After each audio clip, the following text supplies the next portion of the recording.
Hello and welcome to this interview in the series that is all about empowering a league of extraordinary mothers on how to use the power of food to boost our energy, get the body we love, and get back that zest for life that we all crave. Today, we are so fortunate to have Janella Purcell with us. Janella has been in practice for 20 years as a naturopathic physician. She has created a holistic approach to regaining health and sustained well-being. She's also the author of 4 books we were talking about just before I hit record, because they have got hands down the best covers. They're absolutely gorgeous. Hello, Janella, and thank you so much for being with us today. Thank you, Edwina. That's sweet of you to say. Thank you. Now everyone's going to be dying to check them out.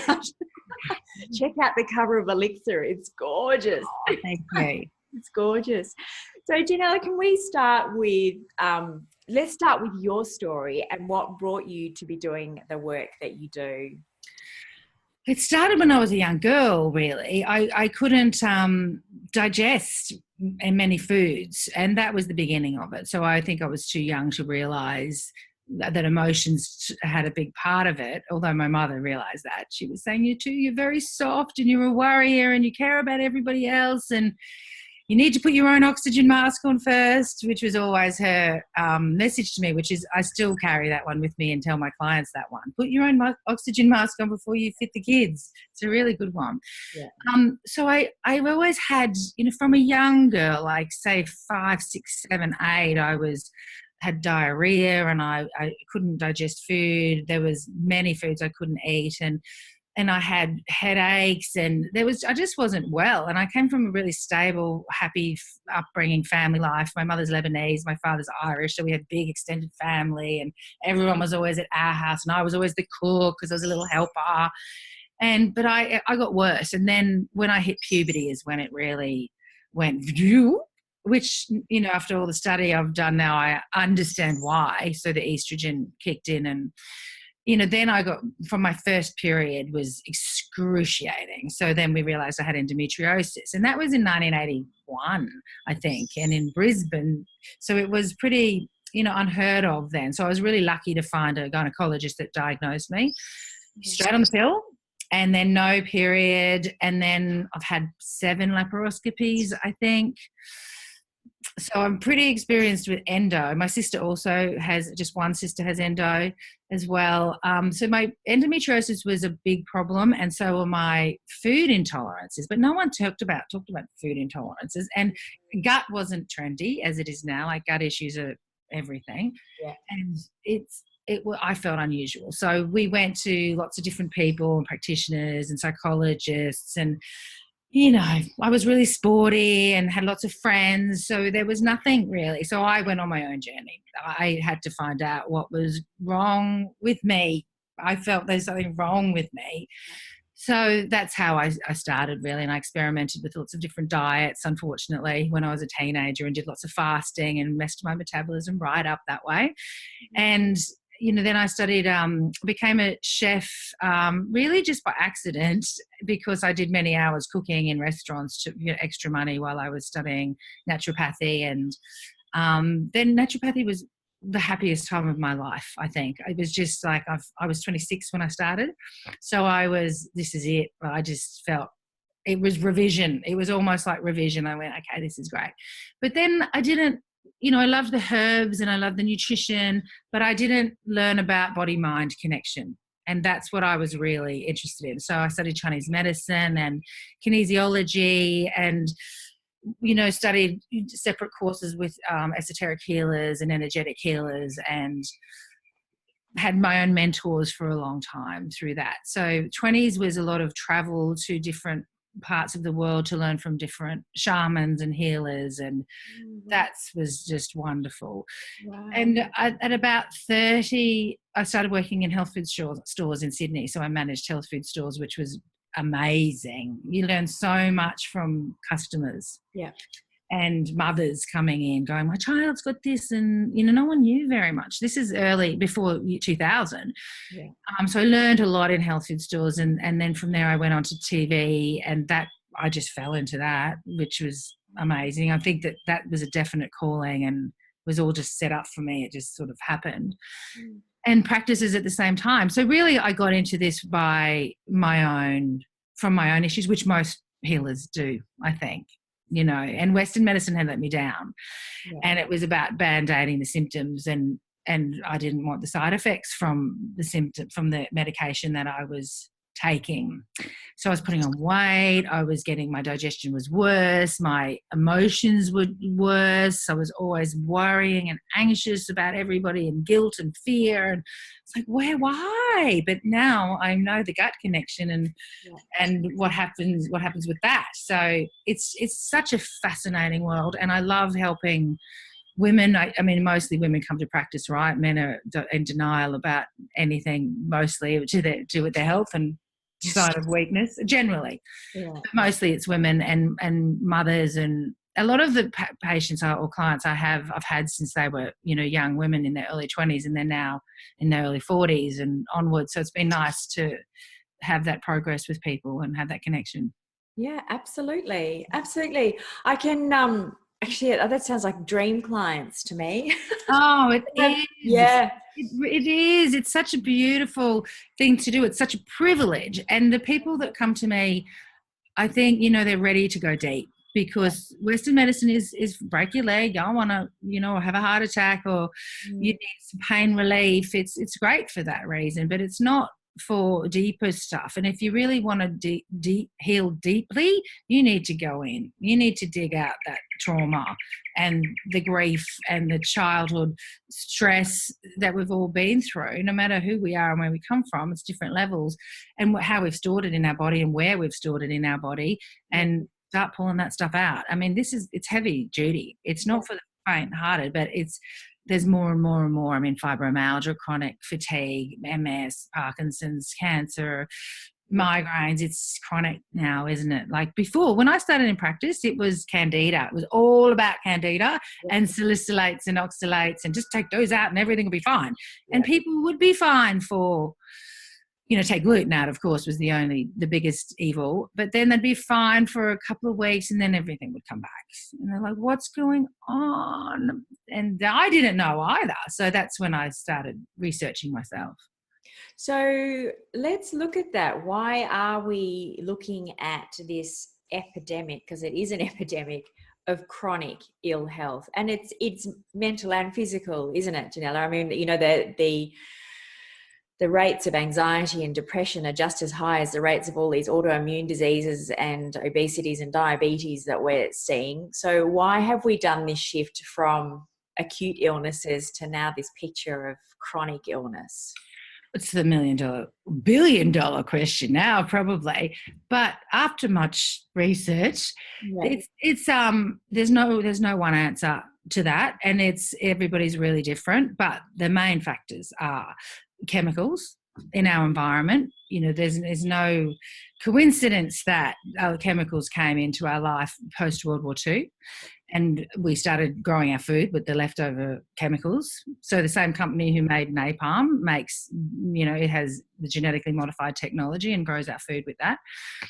There's too many chemicals in our life, so that's one stress. And there's also fluoride in our water, and there's chlorine in our water. Antibiotics, we live in a bubble of antibiotics. Even if you live in the most remote area on the planet and you don't have running water and you've never been to the Western world, you're still going to have DDT in your breast milk. And they've found that with very remote tribes because it's airborne. Like, we just live in a bubble of antibiotics. You can be a raw food vegan and still be having trouble with chemicals, organic raw food vegan, because of the chemicals we grow our food with. So chemicals are a massive issue. There's also our emotional stress, especially as women. So we're doing a lot now. Before, the women were all together in the tribe. We'd raised the children together, and the men protected us and provided security. And went and shot a deer, and then we invented agriculture and astronomy, and we looked after the hearth as well and the tribe of the children. So we shared the mothering, we shared the parenting. Some tribes still do that, but now we're doing it on our own. A lot of single mums out there as well. But we do everything. We're working, we're bringing the money in, we're looking after the home. The mental load is extreme and we're doing it on our own. There's not a lot of connection between women. Women have seemed to have, there's a lot of competition between women and we're not looking after each other. So it's about we're doing too much. There's no rest time. There's no boredom. Yeah. There's and this is immune deflating. It suppresses your immune system, that sort of stress. So we have physical stress, physically doing too much. We have emotional stress with the mental and chemical stress as well. So it's a perfect storm between the chemicals, the emotional stress and the physical stress. I mean, how many of us are going to Bikram classes and CrossFit and, pump classes and spin classes and running, and we've still got that 80s message in our head saying, make it burn. This is where the fat burning happens. Push it. And then you go, oh my God, let's get adrenal fatigue. This is a wonderful way to have a crash. We used to call it a burnout in the old days, or a nervous breakdown, or, a crash. And now it's adrenal fatigue / chronic fatigue / fibromyalgia / depression, anxiety, allergies, autoimmune disease. So, and we're all a bit too clean. The kids, remember when I was a kid, you get in the garden and you'd dirt on your hands, and now it's antiseptic wipes and everything's all a bit too clean, and there's chemicals in the dirt and the internal environment is more toxic than our external environment, which would probably be a shock to a lot of people because the external environment is pretty rank, but internal is hotter. We have the temperature's higher in our home, so the chemicals are more concentrated. So we're sleeping with air conditioning, the door's shut, we're watching TV that have fire retardants in it, in our computer cords. So it's just this perfect combination. And women have denied their feminine. A lot of women have denied their feminine. So we go to work, we put on a man's suit, take a Nurofen, put a tampon in. I don't have my periods. We're supposed to be in the red tent or the smudge tent under the new moon with the other women resting at that time, and this doesn't happen. No, it doesn't. It kind of makes sense, when you look at how far we've become disconnected from nature and our natural rhythms with the moon, and prayer and meditation and just being, and it's just not happening.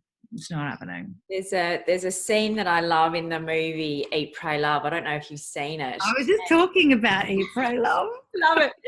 There's the dolce far niente, and they're laughing about how, they're talking about Americans, but it's any Western culture where you have to earn the right to relax. It's just like you flog, and then I've earned the right for I think he says a Miller's or something. Whereas in that Italian culture, in that sort of European older culture, it's relaxing is just part of the culture. It's what you do. And I just resonate with that so strongly. I struggle. I struggle to stop. We all do. The faster you go, the hard. It's like being on a roller coaster. Yeah. You just can't. How do I get off? I actually don't know how to get off. Yeah. Your body will stop you though if you don't find balance. The other line in Eat, Pray, Love that I love is when she's all Javier Bardem's all loving her and she's all freaked out and she's lost her balance. She's lost her when she says, I've lost my balance. I'm not meditating. I'm drinking. I'm shagging. I'm doing all these things. And he says, sometimes you need to lose your balance in order to find your balance. Yeah. And that's really, really true. I think, you don't have to be, we're all a bit forensic about what we're eating and we have to do this and we have to do that instead of sometimes go, you know what? I am just going to sleep in today, or I am going to miss yoga, or I am going to let myself fall in love, or I am going to whatever. You don't have to have this perfect. We've all got this, we're all striving for this perfection and this perfect body and this perfect face and this perfect boobs and the perfect man and the perfect job and the perfect kids, and it just doesn't, this is perfect the way it is. Yeah. So I love that line. Sometimes you need to lose your balance so you can find it again. The trick is, and I cannot tell you how many phone calls I get from women who are 49 about to turn 50. It seems to be that's me in 2 months. The age women ring me, and I haven't got there yet, but for whatever reason, these are the women that ring me, and it's like I I can't work out who I am. You know, Yeah. that is the message. I've forgotten who I am. I don't know who I'm supposed to be now. That is the foundation of what they're all saying. And I get it. I get it. So why do you think that is? I think because we're so busy being in service to everybody around us. And why do you think we do that? Well, because that's what society, that, you know, like in order to have that little label of a good mum, you must, you know, piano lessons, football lessons, ballet lessons, Soccer, you know, like it is. And then they've got to be dressed right. And then they've got to do their homework. And then it's, you know, you've got to monitor the time on their screen, and then you've got to feed them right. And then you've got to get them, you know, like, it's like, oh my gosh, it's exhausting. Yeah, it is exhausting. So that brings us back to the point earlier about when we were at tribal. You know, our ancestors and ourselves remember this. So when we, you know, see interviews like what you're doing, or we read things about Shakti women or the ancient women and the shamans, we go, yeah, you know, we feel ourselves remember. We go, that feels good. Yeah. But I think from what I've been learning and researching from my last book is that it's estrogen. It's estrogen. So when estrogen makes us forget ourselves in order to get a man to have babies with. Aren't I easy? You'll love having me. I've got no needs of my own. I'm pretty. My skin's dewy. My bum sits up like this, and I can feed you and give you this, and look how easy I am because I just want to be of service to you. So estrogen makes us give. And then when your estrogen starts to go down, so perimenopause, so early 40s, up to, you know, 10 years about is perimenopause, you start to go, you know what, I'm not wearing I'm going to wear Ugg boots outside, and you can get your own lunch. And I might go to India for a retreat, and I, you know what, lipstick, and I don't really care what you want because I've given to you. And you see, women at menopause they get mean usually because I've sacrificed my whole life for you, and you're big enough to do your own thing. Iyengar, you know, yoga, Mr. Iyengar, he says it's the forest dwelling time for a woman. We just want to be little forest nymphs then, and contemplate our navel and go, what happened then? And where have I been? And you get a bit resentful because your estrogen just goes, care. And you really just want to look after yourself. And you're looking at your skin and it's getting drier, and you're getting skin tags, and you're getting age spots, and then you're contemplating getting worked, and you're going, oh my God, and should I do that? And should I not do that? And everyone else is doing that. And I'm nearly 50. And what if I leave my husband? Or will I get at somebody else because I'm this, that, and that, and I don't want to give anymore. So it's a huge time of rediscovery of who am I if I'm not giving, if I'm not of service.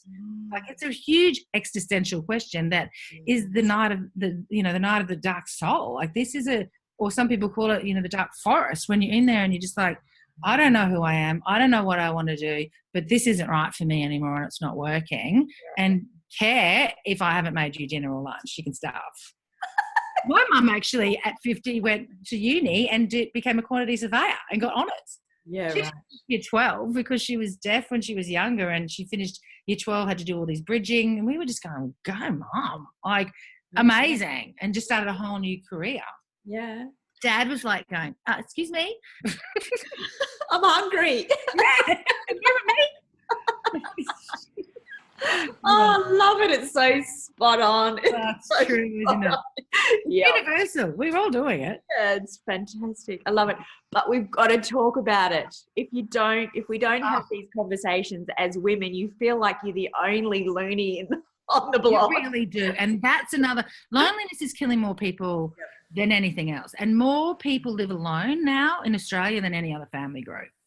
And, you know, there's great studies on loneliness being done, and also on like Facebook and being unfriended. So being unfriended is the equivalent of being chased by a saber-toothed tiger in the old days. So it's fear. It's I'm disconnected.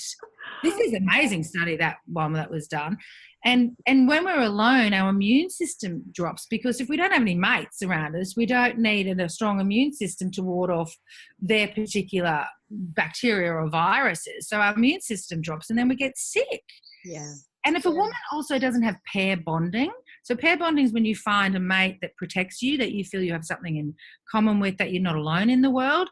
Women don't do well if we don't have this protection behind us. And a lot of women are single. Like, how many fabulous women do you know are single? You just go, oh my God, you're amazing. But they don't, the men are intimidated because they don't know what their roles are anymore. So they're on their own, working too much, drinking too much as well. And then recreational drugs and pharmaceutical drugs. And it's just, it's a vicious circle, really. I remember hearing, I think it was in one of Brene Brown books, she refers to a study about loneliness, and it's, equivalent to our health as a pack a day cigarettes, habit. Cigarettes no longer the biggest evil, not at all. Yeah, exactly. It's a real problem, and women are leaving their husbands more now than they ever did because they're like, well, I've got my own money, the kids are growing up, or there's no kids, and why am I doing this? Yeah. Again, but then you're alone.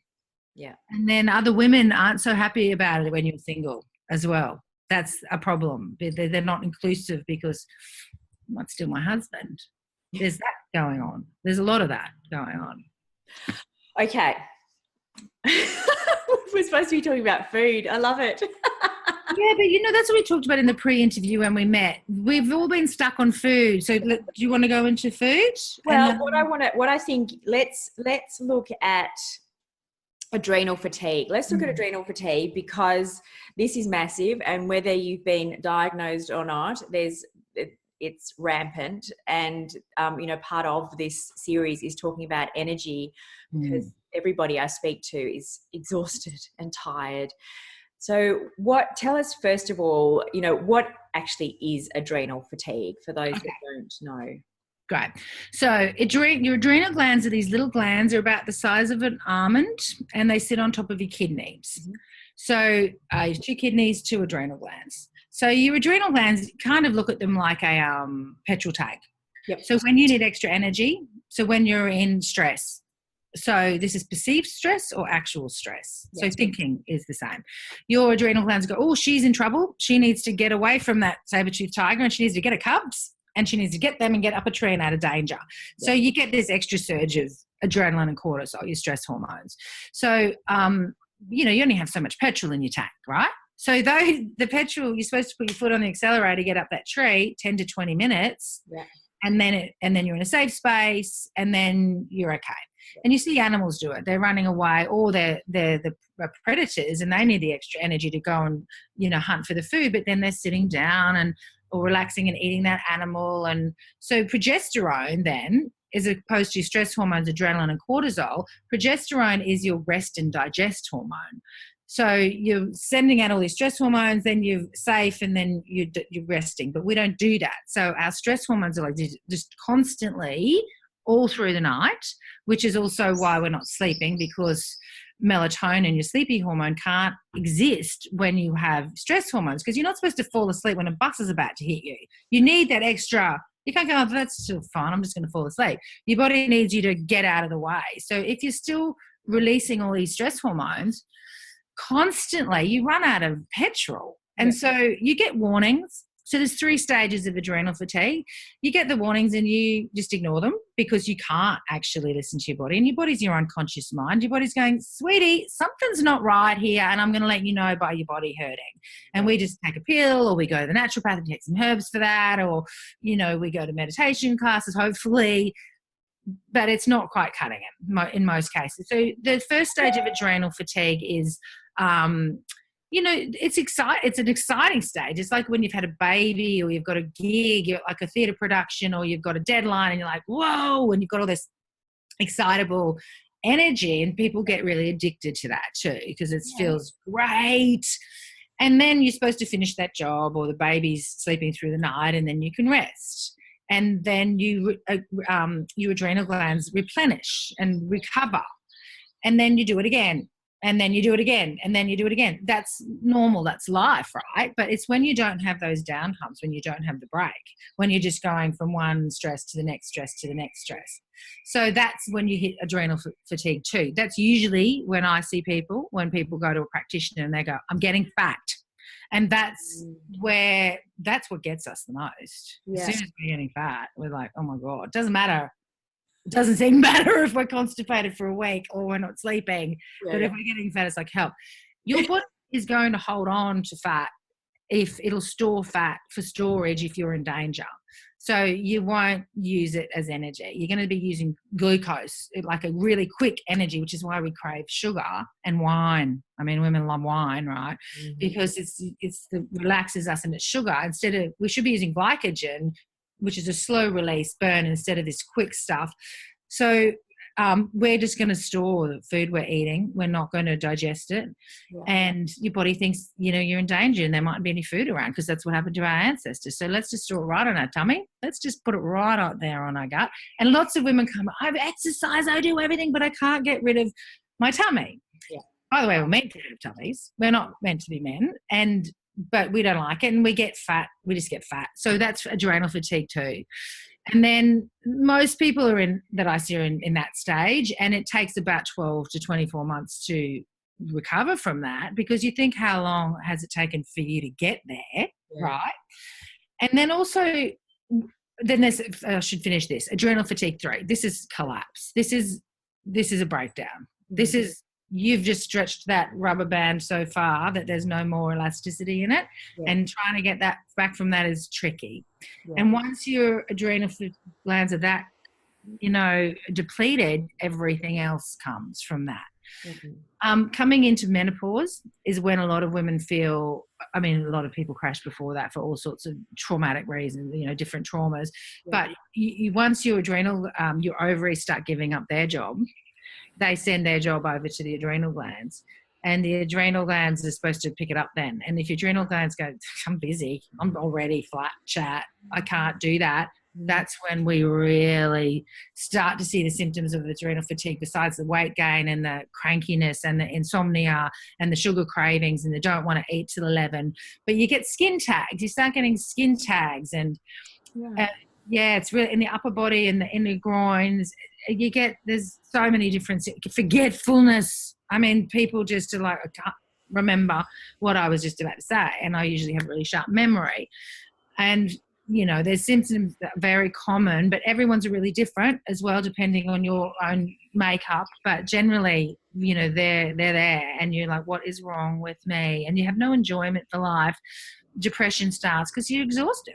You're just meant to be sleeping and resting and being nurtured and pampered, but we just keep going, and you're going through menopause soon, and then that's a whole change of life, and it's a whole different way of thinking, and you're too tired to kind of figure out how to change things if you're in a job or a relationship you're not happy with, or you've had long-term stress with your parents, or a child with special needs, or you just don't have that energy anymore. You don't have, a lot of people don't have their mums or their grandmas around to help with that, the transgenerational nurture, the spiritual community. Some people do, they're really lucky to, but a lot of people don't. So adrenal fatigue is massive. And for a long time, Western medicine said, oh, it's all in your head, and just take an antidepressant or a steroid or a painkiller. But, adrenal fatigue is nothing new. It's been around for a couple of 100 years, and it was first coined when there was a massive outbreak of the flu and people didn't get over it. And, there's a trigger for everyone with adrenal fatigue. It doesn't usually it's a slow burn, but then you go bang. So a breakup can do it, miscarriage, a death of a loved one. That's your trigger. It just tips you over. And, I say to people when they come in, when they're like that and they're just, everything's wrong, they're distraught, they're fat, everything's bad, you're sick, constipated, whatever. And I said, this is a blessing. This is going to be the best thing that's ever happened to you. And they, just like, what? But then at the end, they're like, you were so right. I was really angry at you that you said that, because how can this be a blessing? But it is, because you change everything and you start to look after yourself and have your needs met then. Hopefully. It's just like I've just got these light bulbs going off. It's amazing how, we can help other people, but we're not very good at helping ourselves. And I'm just all these little light bulbs. I lost a sister this year. Oh, I'm so sorry. Yeah, it was just an absolute shock. It was awful out of the blue. But my comeback has always been, I've always been quite good at, I fell in a hole, but picking myself up.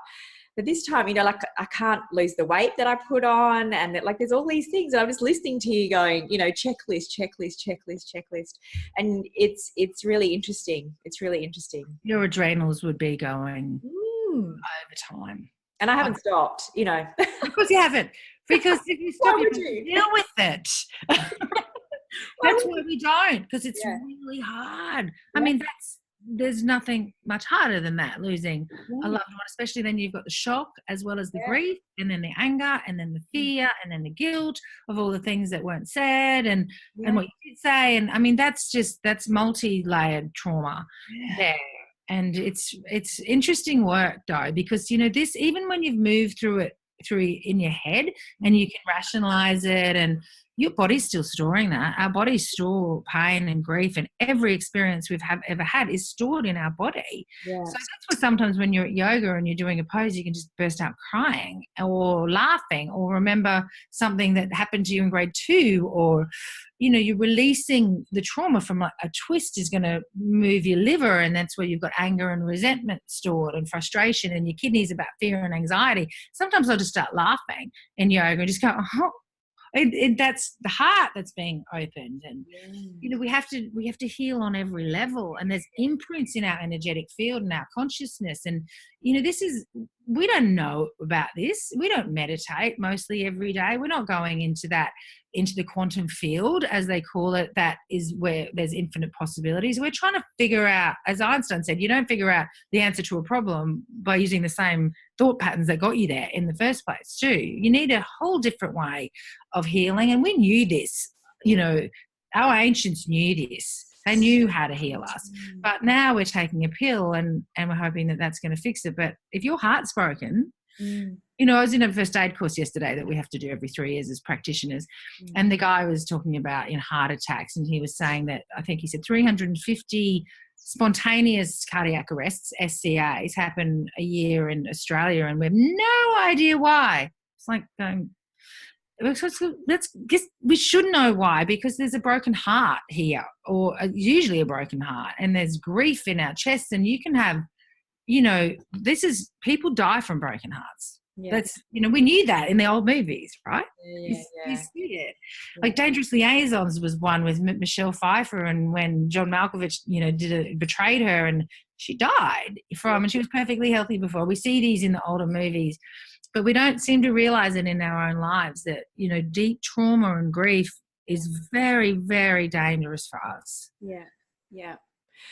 So painting this, we now have painted this picture of adrenal fatigue, and I'm hoping that a lot of women listening to this are going, actually, there's a few things here that make sense.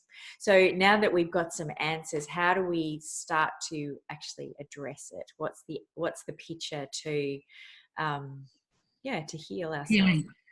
So know that it's not a quick fix. Know that it's hard. It's hard. You have to be resilient, but we are mostly. If you're pretty sick of what you're doing now, so your choice is live like this, continue living like this, or do something about it. And know that it's not going to be overnight. So we're used to, you know, diet shakes and paleo diet and keto, and, you know, it's not like that. It's multi-layered. You have to work on every different level of stress. So physical stress, emotional stress, chemical stress, mental stress. But you know what? The number one thing that you have to do is meditate. And people just go, oh, I can't. Like the Dalai Lama says sometimes he has a terrible meditation. It's not, we're all a bit attached to perfection. And unless we get there and we transcend immediately, people go, I can't. Seriously, mostly every day when I meditate, I'm doing lists in my head. I'm a monkey in Chinese now. I've got a monkey mind. And it's going, do this, lists, do that. You've got to do this, you've got to do that, you've got to do that. And then I'm going, don't forget to meditate today. Don't forget to meditate. I am meditating, you idiot. I will relax. Relax. Yeah, I will. And it's not what people think. So there's this really good app. I mean, there's loads of apps, but I use one called Insight Timer, and it's like a social media app. And you can put in how much time you've got, 1 minute, 2 minutes, 3 minutes. You can write in busy mum, weight loss, anger, like anything, and you'll get guided And you know what I do? I've trained in Vedic meditation. I've done all of them over my life. And you sit up and you're uncomfortable, or you sit on your knees, and it's all about pain, right? And there's the Ayurvedic word ahimsa, which means non-violence. And that should be directed towards yourself as well. So I get on my bed, under the covers, put my iPad on, put my AirPods in, spray my Green Goddess spray that I love, or any essential oil. You don't have to do that. Yeah. And I'm down. And it's a really good way to slow down as well and give you that time. It's really hard to get there. And then when you get there, at the end, fall asleep. I can, that beautiful limbics, that space in between worlds. And then I'm up after that. And it's beautiful. And most of the time I'm thinking, I know that. And then, but there's moments, there's microseconds where I'm transcending, because I come out with brilliant ideas and solutions and answers. Plus my adrenals go, thank you for just having a rest. But to get there, it took me many, many years. It was like getting off the roller coaster. I couldn't get to slow down. I didn't have enough time. But then I started thinking, why don't I? Why do I treat myself so badly that I can't take 10, 20 minutes out of my day? Why am I being so mean to myself? Why aren't I putting my own oxygen mask on first? Because I'm I should be giving of my surplus, not of my core essence. So I need to get my cup full again, instead of empty. If my cup was empty and I was still giving, instead of let's fill this cup up a little bit and then I can give out. So it's actually beneficial for everybody if you do. But if you you get better and better at it, obviously. And then you can meditate anyway. And then your brain gives yourself a break, because, we have about 60,000 thoughts a day. About 40 to 50 of those are repetitive and negative. It's the same old, you're not good enough, you're too fat, you're not educated enough, your teeth are awful, you haven't run your parents, you're mean to your friend, all of that stuff. You've got to ring the tax department, I have to, all of it. They're just crap. And so if that's gone, your body, which is your body, then you can start to listen to it, because your body's telling you stuff, right? And if you can't hear it, it's going to get louder. And then it gets so loud, it's called cancer. And 1 in 2 women are getting cancer. And dementia is killing more women in Australia than heart disease or anything. Yeah. Because we're not listening to our body, and we hear that, but we're not listening, but we're really, really not actually. Yeah. And when you do start to listen, you go, oh my God, I've got all these pains. And then you judge that instead of don't judge it. And that's hard as well. So it's discipline. So it's easy for us to go, and that's bad about me. Yeah. Instead of, okay, just listen to it, be gentle, go into your inner child. Imagine your daughter or your son, 2-year-old, you wouldn't look at them and just go, you're a piece of crap, or you need to do that better. You just go, you're just perfect. Yeah. That's what we need to be doing with ourselves. Mm-hmm. And, I have a picture of myself when I'm 2 on the fridge with mum and dad holding me. So I remind myself of that innocent, pure little girl who needs love instead of beating her up all the time and being so mean to her. You need to treat yourself like you treat your children. Yeah. Not teenage children, little children. Well, I'm going to disagree. I'm going to disagree with you, because I think for me, it is that teenage girl, because they need that more. No, not the way we treat our teenagers when you get angry with them. Yeah, no, I know that Tina was suffering. So as soon as that estrogen comes in, forget yourself. Yeah, I don't think I think there's this training in us that needs to go back and readdress that teenage girl in all of us, because there's nobody that's harder on herself than a teenage girl. And you see it with the teenage girls, and you're like, don't waste your time. Don't waste, because yourself, when you have a picture that was taken 10 years ago, you can look at it now and go, oh, look pretty good. But when that was taken then, you're like, oh God, delete it. I can't stand it. And I tell them, you're going to look at your skin. How many women look at their faces? We look at our bodies when we walk past the mirror. How long since you've actually looked at your face and gone, that's pretty good. It's all right, I've got this going on. Or you find something good about yourself, but teenagers just fine. And I just had a woman here a minute ago, and she said that most of her friends, she's 26, are bulimic or have been bulimic. Like, seriously? I mean, this is really, I know it's rampant, but it's really full on. It's not getting better. It's getting worse, with that stuff. And that beautiful documentary, Embrace. Who made that again, that lovely woman? It starts with B. B. Bracket. Yeah. Anyway, it's a great.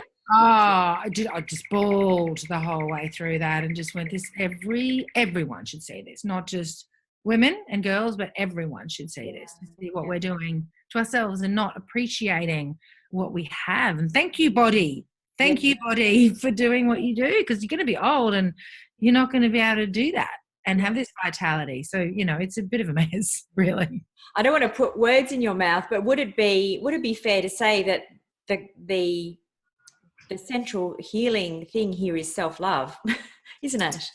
It's we've got to care about ourselves enough to put in, to sleep enough and to meditate and to feed ourselves properly and to take the time. It's about actually caring for ourselves, isn't it? It's that self-love. Self-respect. I always, yes. But I recently listened to a talk by Marianne Williamson, who I adore, on the Hay House Summit, which was brilliant. And she went, what is all this self-love business? Like, it is just ridiculous. And it was a really good, another opinion, and I really respect her. But she said, you can't love yourself until you love other people. And we have it the other way around. We've always been taught you can't love other people until you love yourself. You can't have a person love you in a relationship until you love yourself. But we're all very I-centered as well amongst all of this. Yeah. And the empathy isn't there. The compassion isn't there so much for other people. And, when we're very quick to judge each other, very quick. Yeah. And instead of going, compassion for that person, and I understand why that person is like that, and then that helps us reflect on ourselves, and that helps us, was what she was saying, to love ourselves more instead of being so quick to judge ourselves, because we're all one. We share the same air, breath, we share a lot. We're one cell, really, and what happens to one happens to another. And that's part of actually the adrenal fatigue. When I talked about the chemical and physical, emotional stress, the unseen forces is huge, if not the most huge. So electromagnetic, like microwaves and, all the radiation and the things we can't see, but also, every thought and action we have or do is affecting somebody else. We're all sharing the same, field. So we all are in this together. And so I think, yes, self-respect is a must, and training your brain not to walk past that mirror and criticize yourself, and start walking and talking and behave, like walk the talk as your future self. So Einstein's quote, which is one of my favorites, imagination is everything. It's the preview to life's coming attractions. Everything you have now, body, mind, spirit, is what you have thought up until now. So everything you're doing from now is going to create your future. So you have to start seeing yourself as that person, the weight, the size, the relationship, the job. And you don't check the scales every 5 minutes if it's a weight thing, because then you don't believe it. You are that person already. Your body will catch up to it. It catches up. That's how it works. It's epigenetics. It's body-mind connection. You have to be, instead of, and, I catch myself going, when I've got gut pain, going, I hide, and you walk differently, and your face is screwed up, and you wear crappy clothes because you don't feel, good enough. You can't be doing that. You need to pull your shoulders back, and this opens your heart up and lets your digestion work, and be that person that you see yourself as. It's the law of attraction. It's the same thing. Your body catches up, and very quickly. But it's mental discipline, and you have to believe in who you are to become. Even if you've got nothing, your whole world's fallen apart. You've seen that. We love these stories of, triumph, of women that have lost everything, and then or men, but women would kind of go, yeah. And then, the Maya Angelou documentary. Have you seen that? I haven't, but oh my goodness. It's just incredible, her story. She was abused by her stepfather at 6, I think. And then, you know, she was a prostitute and like, she's an incredible woman. And Oprah, I mean, she was Oprah's mentor, and we just go, wow, but anyone can do it. I mean, it's not about race. It's not about gender. It's not about class or status. I mean, this is thought. It's all thought. If we can make ourselves sick, which we know we can, you get anxious and you get sick, you get eczema or headaches or whatever you get, or gut pain, you can make yourself well. But you need to imagine your future and don't let go of it. And every time you do, which is often, it's constant in the beginning, and it's uncomfortable because it's change, I put a slide in there of your perfect vision of your perfect future and just swap it. But, you know, it's hard because you go, I'm a bit indulgent. I just want to wallow in my self-pity. Yeah. And then you go, oh, my God, it's first world problems. But pain is pain. We're much sicker than the third world. We're much sicker. We have the rates of autoimmunity and cancer and Parkinson's and all of these 21st century conditions. They don't even have in the third world these issues. But, you know, they don't have time, and also they have community and they're out in the dirt and they don't have chemicals on their food while they're getting there. But, you know, we just need to discipline our mind and stop feeling so sorry for ourselves, really, because it's not what happens to you in your life that matters. It's how you deal with it. Yep. That is absolutely the bottom line, because there's a lot of crap that happens to a lot of us, but you're like, right, I'm resilient. I'm back on the horse and I'm back there, and I'm not. And anxiety creeps in, and then you go, I just need to think about this, because if I don't think about it, it will all go to the dogs. You don't, actually. The best thing is thinking never solved anything. You need to stop the thinking and let the body tell you the answers. I love the idea of, you know, that be the woman you want to become. Don't wait till you get there. Well, you're not good. You'll stay where you are and get worse, and you're getting older. Love it. You know, and your skin's not so dewy and everything starts to sag and, you know, all that stuff. And you need to start visualizing. It's very quick when you start to do it. Like, it's very quick. Like, it's a matter of days. You just go, oh, I feel lighter. Yeah. Instead of focusing on that sluggishness and the pain. You know, the pain is there to tell you you're on the wrong path. You're off track, sister. That's what the pain, your body will tell you straight away. If you're feeling good, even after a traumatic event, like a breakup, you go, good, actually. That's good. You're on the right path. Keep going. I do vision board workshops, which when I first did them, I thought, oh, this is going to be, people are going to think it's a bit woo-woo and a bit daggy and stuff.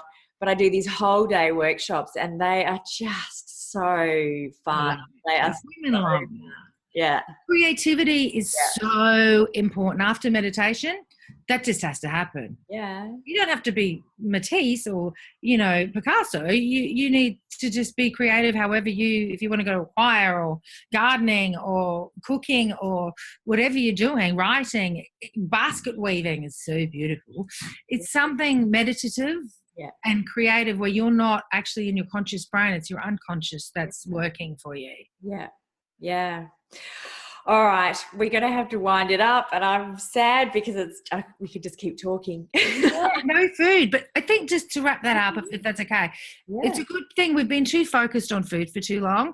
And I mean, I feel, you know, responsible because I was the one that got health food out there in the media, and you know, food is medicine and it's so important, but we've forgotten all the other aspects of our health and the exercise and relaxation and friendships, and it's all like, I'll just have another acai bowl or a kale smoothie and I'll be fine. And it's and we'll just cut the grains out and we'll eat more meat. And it's not, you need to get your diet right. You absolutely need to get your diet right, and you need that imbalance in your body for the chemical homeostasis balance, but you also need all the other things as well. So let's get our diet right, go organic. Is it simple as that? It's not about cutting this out, cutting out that. It's mostly plants. Like Michael Pollan says, the nutritionist in America, you're not what you eat that you are, it's what you eat eats. And he also says eat food, mostly plants, not too much. Simple, brilliant. And then let's focus on who we are and our femininity and getting our needs met and being of service to the planet, because that's the best way to heal. Yeah. Love it. Love it. It's a perfect way to end. I know you've got a little gift for our audience. Could you just take a minute to explain what that is? Sure. So I a couple of years ago developed programs. So I do 6-week programs because complex 21st century conditions, well, they're complex and they're individual. So one session, I found I was like, "Bleh!" and giving way too much information to people, and it was too much. But people want to have it right now. But so I've kind of educated people that you need to spend some time on this, on you. So I do 6-week programs and we cover everything. So the chemicals and your emotional life, your physical life, your mental life, everything we've been talking about. And so I'm going to offer a 10% discount, and they're affordable anyway because I want people to be able to do them. So a 10% discount for the 6-week program. That is absolutely perfect. Thank you so much. And thank you so much for being part of this series. This interview was absolutely perfect. I loved it too. Good luck. All right. Bye for now. Bye.